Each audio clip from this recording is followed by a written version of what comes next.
خرچ نہیں کریں گے تب تک معاملہ آگے نہیں بڑھے گا، تب تک وہ سارے منصوبہ جات جس سے کہ غریب کا بھلا ہونا تھا، جس سے دین کو مضبوط ہونا تھا، جس سے دین کی اشاعت ہونی تھی، وہ سارے منصوبے آگے نہیں بڑھیں گے۔ اس لیے نبی کریم صلی اللہ تعالی علیہ وآلہ وسلم نے ارشاد فرمایا کہ تم خرچ کرو تاکہ تم پر خرچ کیا جائے، تم اللہ کے رستے میں دو تاکہ رب تمہیں دے، دو اس کے رستے میں وہ تمہیں عطا کرے اپنے فضل و کرم کے ساتھ۔ اللہ تبارک و تعالیٰ کے رستے میں جب خرچ کیا جاتا ہے تو رب راضی ہوتا ہے، پھر بندے کو اور زیادہ عطا کرتا ہے۔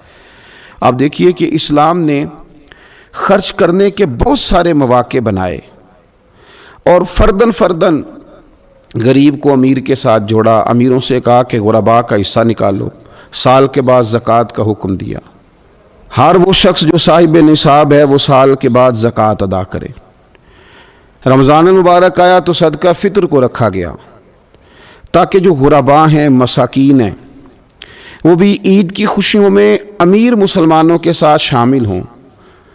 پھر جب فصل کا موقع آیا تو عشر رکھا گیا تاکہ غریب بھی تمہارے غلے میں، تمہارے اناج میں، تمہاری گندم میں، تمہارے چاول میں، تمہاری سبزی میں شریک ہو جائے۔ ہر موقع پر ان کو یاد رکھنا، ان کو ساتھ ملانا۔ قربانی رکھ دی گئی، اور قربانی بھی جب رکھی گئی تو امیر پر رکھی گئی۔ اس کا فلسفہ بھی یہی ہے کہ امیر قربانی کریں گے اور غریبوں تک اس کا گوشت پہنچائیں گے۔ میرے رسول کریم صلی اللہ تعالی علیہ وآلہ وسلم نے یہ خوبصورتی کے ساتھ ایک کو دوسرے کے ساتھ جوڑا۔ اب ہوتا کیا ہے؟ ہوتا یہ کہ انسان کو مال سے پیار ہوتا ہے، فطرتاً کمائے ہوئے مال سے محبت ہوتی ہے۔ انسان بسا اوقات یہ سمجھتا ہے کہ بڑی مشکل سے تنکا تنکا کر کے، محنت کر کے، جد و جہد کر کے میں نے یہ مال جمع کیا ہے تو اب میں دے دوں۔ ایک لمبا عرصہ تک میں نے پردیس کاٹا، مشکلات برداشت کی، اور میں نے کئی راتوں کے رت جگے اس کام کے نام کی، اور آج اگر مالی طور پر میں مضبوط ہوا ہوں تو کیا میں یہ مال دے دوں؟ تو دیکھیے، اسلام ایک روحانی مذہب ہے، اس کی تعلیمات آفاقی ہیں۔ یہ ہمیں بتلاتا ہے کہ صرف فیصلہ وہ نہ کرو جو تمہاری آنکھوں سے نظر آ رہا ہے، کچھ چیزیں ایسی ہیں جو رب تمہیں اپنے فضل سے دے رہا ہے اور تمہاری ظاہری آنکھیں انہیں دیکھ نہیں رہی۔ نبی پاک صلی اللہ تعالی علیہ وسلم نے ارشاد فرمایا، یہ حدیث مبارکہ صحیح مسلم میں موجود ہے، حضرت ابو ہریرہ رضی اللہ تعالیٰ عنہ فرماتے ہیں، دیکھیے حضور صلی اللہ تعالیٰ علیہ وسلم نہ بات کر کے مختصر جملوں میں کیسے آگے بڑھتے ہیں۔ کریم محبوب فرمانے لگے، یاد رکھنا صدقہ دینے سے مال کم نہیں ہوتا۔ اللہ اکبر! آپ کو تو میسج آ گیا بینک سے کتنے پیسے کم ہو گئے، آپ نے تو جو گن کے دراز میں رکھے تھے اس میں سے لاکھ میں سے آپ نے تو 5,000 دے دیا، تو آپ کو تو پتہ ہے وہ 95 رہ گیا ہے۔ لیکن یہ صحیح مسلم کے لفظ ہیں، حضور فرماتے ہیں صدقہ دینے سے مال کم نہیں ہوتا۔ کائنات کے سب سے سچے، کھرے، صادق اور امین محبوب علیہ الصلوۃ والسلام نے فرمایا کہ صدقہ دینے سے مال کم نہیں ہوتا۔ حکیم الامت مفتی احمد یار خان صاحب نعیمی رحمۃ اللہ تعالی علیہ ارشاد فرماتے ہیں کہ کسان جب اس نے نا بیج کی بوریاں بھر کے رکھی ہوئی ہوتی ہیں، تو جب وہ جا کر کے بیج ڈالتا ہے نا کھیت کے اندر تو بظاہر تو وہ بوریاں خالی کر کے آتا ہے، لیکن پتہ تب چلتا ہے کہ جب ایک ایک بیج پر پھر کئی کئی گنا دانہ لگتا ہے۔ آیا تو وہ خالی کر کے تھا، لیکن اگر تھوڑا سا وہ گہرائی کے ساتھ دیکھے تو اس نے تو کمال کر دیا، اب تو اس پر بے شمار دانے لگ گئے۔ تو حضور علیہ الصلوۃ والسلام نے فرمایا صدقہ دینے سے مال کم نہیں ہوتا، اور فرمایا معاف کرنے کی وجہ سے اللہ بندے کی عزت میں اضافہ کر دیتا ہے، اور فرمایا جو اللہ کی رضا کی خاطر جھک جائے اللہ اسے عزت عطا کر دیتا ہے۔ اگر آپ کسی بھی لحاظ سے کسی شخص کے دست نگر ہیں تو آپ بہت بڑے کمزور ہیں، آپ وہاں محسوس کرتے ہیں کہ یار یہ کیا میرے ساتھ ہو گیا، اگر یہ چیز بھی میرے پاس ذاتی ہوتی تو میں کتنا اپنے آپ کو طاقتور سمجھتا۔ کوئی کسی قسم کی بھی کسی شخص کے سامنے آپ کو محسوس ہوتا ہے کہ یار یہ مطلب یہ بندہ تو ضرورت بن گیا ہے۔ اور میں نے دنیا میں ایسے لوگ بھی دیکھے ہیں جن کو اگر پتہ چل جائے نا فلانا بندہ میرا محتاج ہے کسی بھی حوالے سے، تو پھر تو بھائی وہ پورا زور ہی لگا دیتے ہیں۔ پھر تو اللہ تعالیٰ معاف کرے اگر بندے کو بندوں سے ضرورت پڑ جائے تو پھر تو وہ برا حال کر دیتے ہیں، اگر انہیں اندازہ ہو جائے کہ یہ میرے بغیر چل نہیں سکتا۔ آپ زندگی میں کبھی بھی اللہ سے دعا مانگے رب کبھی کسی کو کسی بندے کا محتاج نہ کرے، اپنی بارگاہ کرم سے وہ بندوں کو دے۔ کچھ چیزیں تو ویسے ضرورت ہے نا، ہر بندے کو ہر ہنر اللہ نے نہیں سکھایا، وہ محتاجی نہیں، ہر بندہ ہر ہنر نہیں جانتا، وہ چیپٹر ایک الگ ہے۔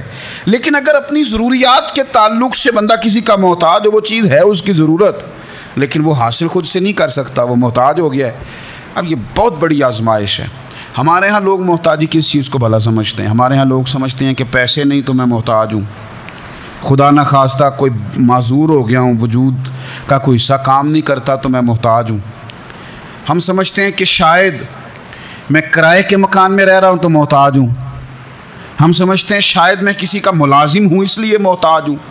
ہم سمجھتے ہیں شاید میرا کوئی بڑا عہدہ نہیں ہے تو مجھے کسی سے سفارش کرانی پڑتی ہے تو میں محتاج ہوں۔ قربان جائیں جناب فاروق اعظم کے، ان کی سوچ پہ مسئلہ ہی حل کر دیا۔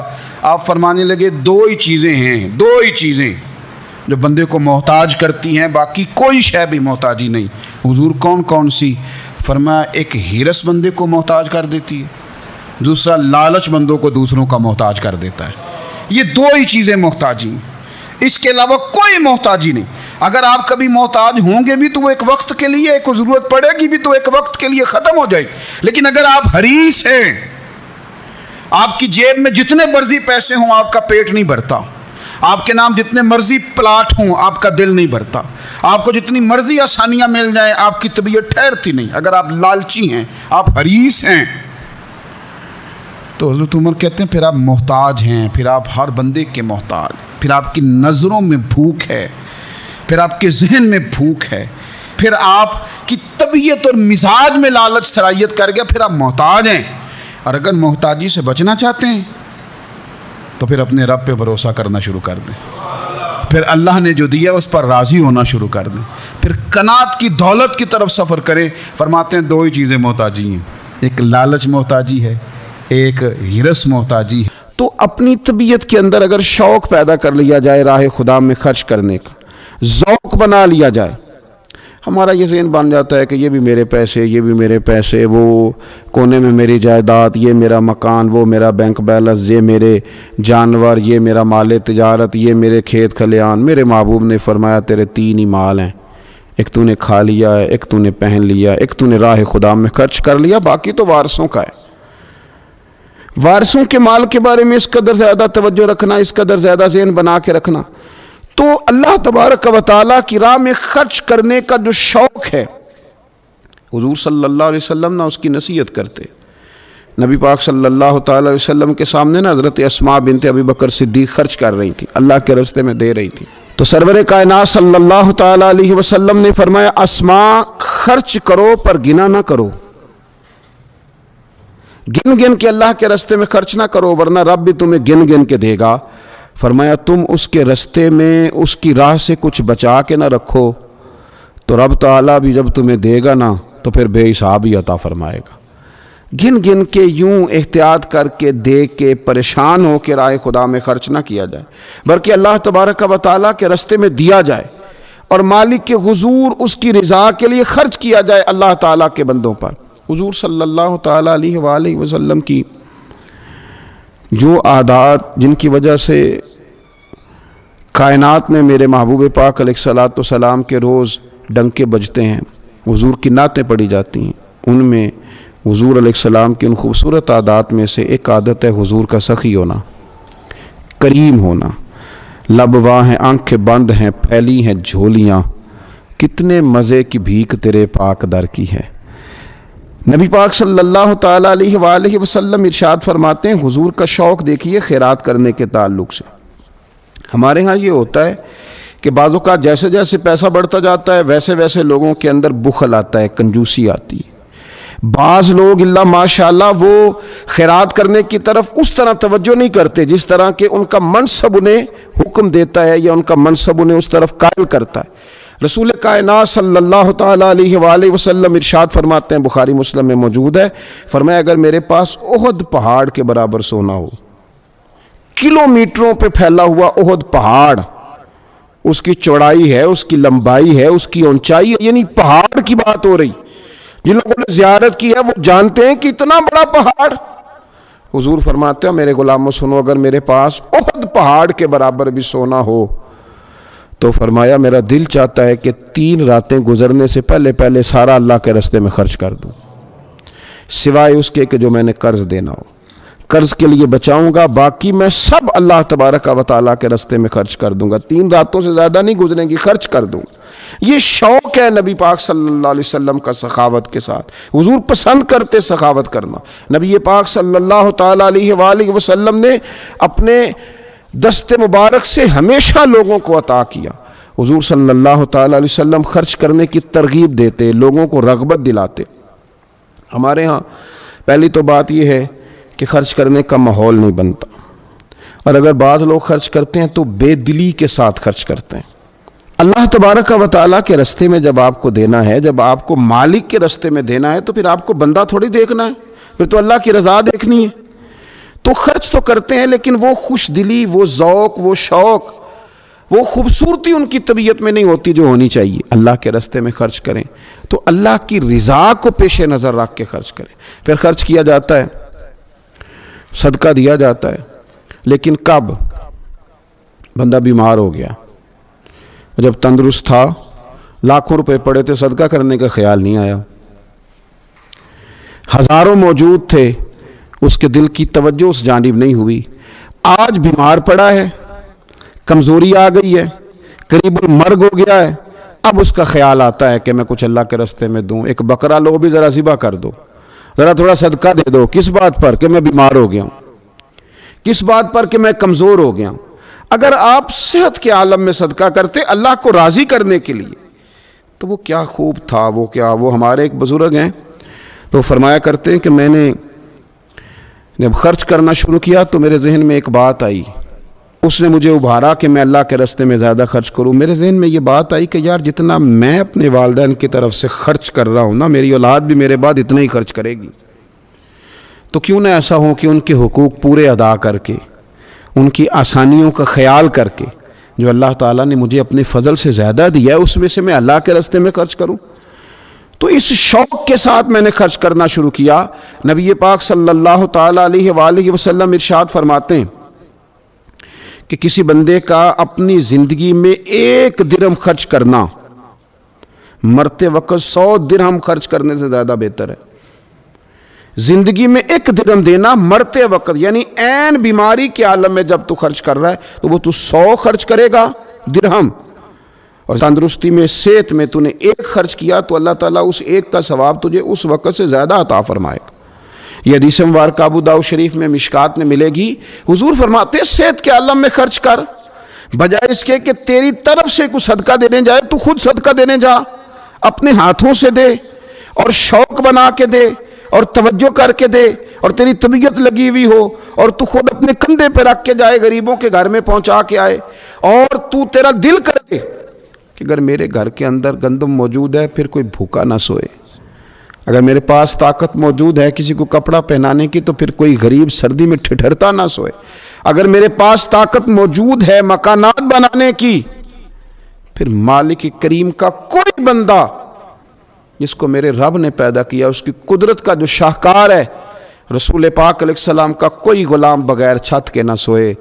اگر میرے پاس طاقت ہے تو پھر میرا حال تو یہ ہونا چاہیے نا کہ کسی غریب کی بیٹی اس لیے نہ بیٹھی رہے کہ اس کے پاس جہیز کوئی نہیں، یوں نہ ہو کہ میرے گھر کے اندر تو آدھا کھانا کھایا جائے اور آدھا ضائع کیا جائے، لیکن بہت سارے لوگ ایسے ہیں جو رات کو ترسیں کہ کچھ مرضی کا من پسند مل جاتا تو پیٹ بھر کے کھا لیتے۔ سخاوت کا حکم دیا گیا، صحت کے عالم میں خرچ کریں، تندرستی کے عالم میں خرچ کریں، اللہ کی رضا کے لیے خرچ کریں۔ یہ ماحول نہ بنائیں کہ بیمار ہو گیا ہوں تو جا بیٹے صدقہ کر دے، اب میں کمزور پڑ گیا ہوں تو جا بیٹے تو کچھ اللہ کے راستے میں خرچ کر دے۔ ایک شوق ہو، ایک طبیعت ہو۔ نبی پاک صلی اللہ تعالی علیہ وآلہ وسلم کی پیاری زوجہ، ذرا یہ انداز بھی دیکھیے گا، حضرت سیدہ عائشہ صدیقہ رضی اللہ تعالیٰ عنہ فرماتی ہیں کہ ہم چونکہ حضور کی ازواج کثیر تعداد میں تھی تو کبھی نہ نبی پاک صلی اللہ علیہ وسلم سے کچھ سوالات بھی کرتی تھی، اور اس سوالات کے اندر محبت چھلکتی تھی، محبت میں ایک دوسرے سے آگے بڑھنا چاہتی تھی۔ حضرت عائشہ صدیقہ رضی اللہ تعالیٰ عنہ فرماتی ہیں کہ ہم نے عرض کی یا رسول اللہ صلی اللہ تعالیٰ علیہ وسلم، ہم میں سے سب سے پہلے آپ سے آ کے کون ملے گا؟ اس سے مراد ہے وصال کے بعد سب سے پہلے ازواج مطہرات میں آپ سے کون آ کے ملے گا؟ تو حضور صلی اللہ علیہ وسلم نے فرمایا لمبے ہاتھوں والی. مشکات میں حدیث موجود ہے، بخاری میں موجود ہے. حضرت عائشہ صدیقہ کہتی ہیں حضور نے فرمایا وہ جو لمبے ہاتھوں والی ہے نا، میری اہلیہ، میری زوجہ، مومنوں کی ماں، وہ ملیں گی. تو کہتی ہیں حضرت سودا رضی اللہ تعالیٰ عنہ کے ہاتھ لمبے تھے، قد بڑا تھا، تو ہماری نظر یہ تھی کہ حضرت سودا کے بارے میں حضور نے فرمایا کہ وہ ملیں گی. لیکن کہتی ہیں کہ وہ تو ہمیں بعد میں پتہ چلا جب حضرت زینب رضی اللہ تعالیٰ عنہ کا وصال ہوا تو سمجھ آئی کہ لمبے ہاتھوں سے مراد ہاتھوں کا لمبا ہونا نہیں، صدقہ اور خیرات زیادہ کرنا. وہ لمبے ہاتھوں والی تھی، مومنوں کی ماں، خرچ کرتی تھی، خیرات کرتی تھی. شارحین حدیث نے لکھا ہے کہ وہ اپنے ہاتھوں سے کھالے رنگتی تھیں پھر بیچتی تھیں، اپنے لیے نہیں. ان کا نان نفقہ تو حضور کے ذمے تھا، اپنے لیے نہیں. ان کو تو صحابہ کرام علیہم رضوان وہ ساری ذمہ داریاں حضور کے بعد بھی ادا کر رہے تھے جو حضور سید عالم صلی اللہ تعالی علیہ وسلم کے حقوق رب تعالیٰ نے رکھے. لیکن وہ اپنے دست مبارک سے محنت کرتی، کھالے رنگتی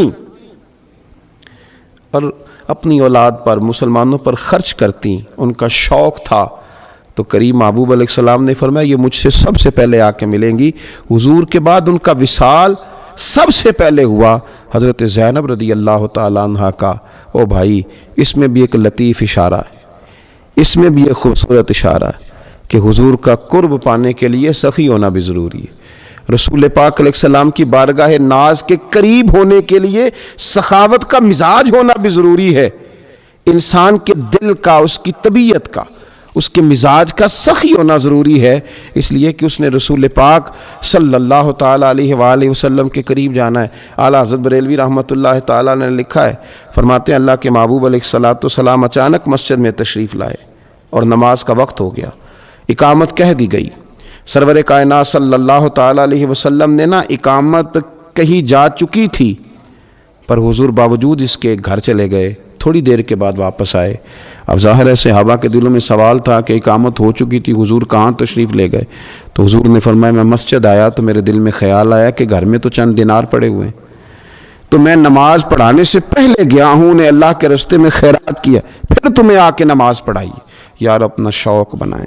آپ یقین کریں کہ بہت سارے لوگ ہیں جو بہت سارے لوگوں کا خیال رکھ سکتے ہیں، لیکن ہماری نظر اپنے سے اٹھتی نہیں.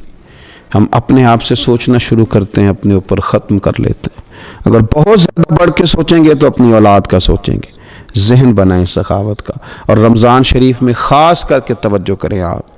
آپ مساجد کا خیال کریں، مدارس کا خیال کریں اور خوب خیال کریں، خوب خیال کریں. اور غرباء کا خیال کریں، مساکین کا خیال کریں، کمزور لوگوں کا خیال کریں.